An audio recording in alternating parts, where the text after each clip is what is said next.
I'm going to be quick. Balancing office and hospital for us, true vein guys. The office. So when I was, 98 to 03, I was covering, 8 hospitals, like I said, 4 of them every day. I was in my car 3 hours a day. Going up and down Miami is so freaking efficient going to hospitals. In my office, and Ed does multiple offices, I don't.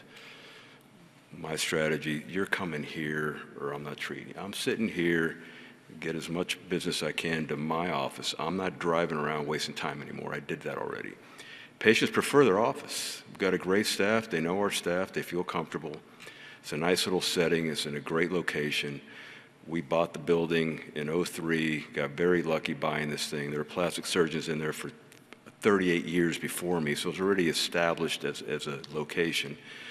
Good real estate, tax advantages, nimble. We don't need to go through a bunch of bureaucracy if we want to buy a machine. We just do what Lena said, do our own evaluation. If we buy it, we buy it, and or we don't. But I'm not going through a hospital, how that goes.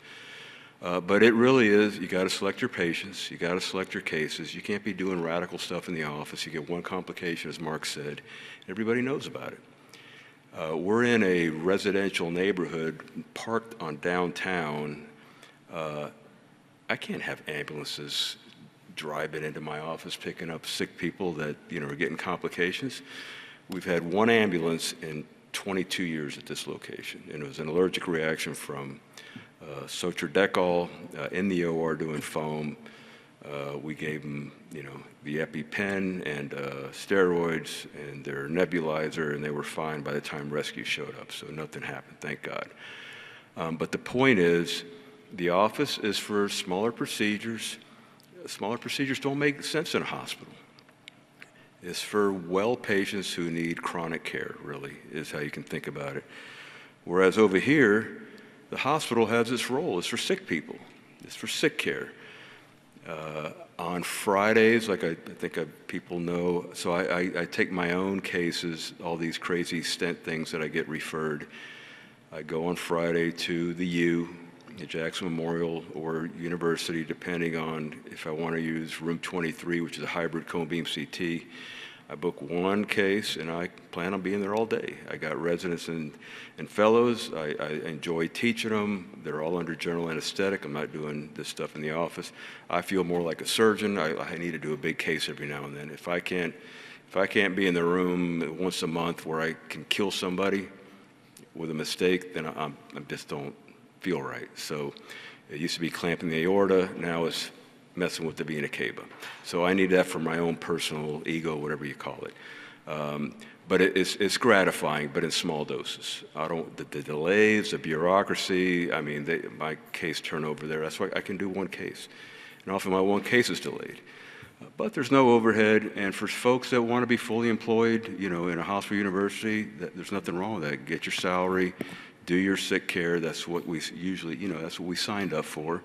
But they each have their role, and to try and take office procedures back to the hospital, if that's what's occurring with an RD, that just makes no sense to any of us. So they really each have their role. Hospitals are for sick people, and offices are for well people that just need smaller procedures or well care. That's what it boils down to in my view.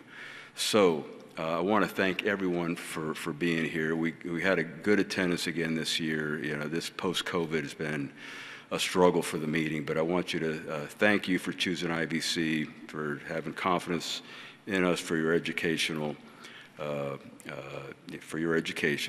And of course, I think hopefully everyone had a good time. I can't do this meeting without this great faculty. I think you'll agree our speakers are amazing. The talks have all been amazing. So I want to thank all the speakers for coming down. Of course, my two buds have been with me the whole time that kind of helped me through this, Ed and Lowell. Our sponsors, that's why we're pushing you to the exhibits. We can't do this without the help of our sponsors. These folks help us with the meeting, and they help us in our practices.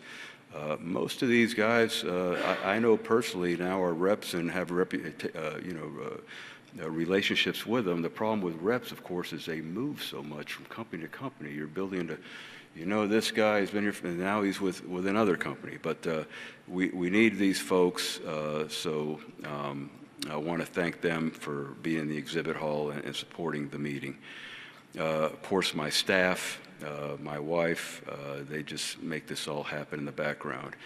Our team, Cinemed, Phil back there in Advanced Concepts doing a great job with the AB, the Lowe's Hotel. And this year, just a special thanks to especially all the special sessions and all the additional work that went in. My wife, Yvette, Brandy, Ben, Anna, you know who you are, Candy, Crystal, Jan, Jorge de la Torre, Jorge Ulloa, Lena, Laura. I want to thank all of you, especially for the extra work with the special sessions. As far as CME credits, you'll get an email shortly, I think tomorrow, is what they're telling me, or just go on the CVent app. There's links for CME and the ultrasound people for the ultrasound credits.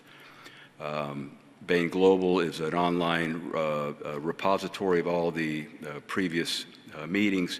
There's videos, there's talks. You can go in there, bainglobal.com, and there's a ton of information to do this on demand at your own leisure. My favorite society is the American Venous Forum, so join the AVF. It's an academic Venous society.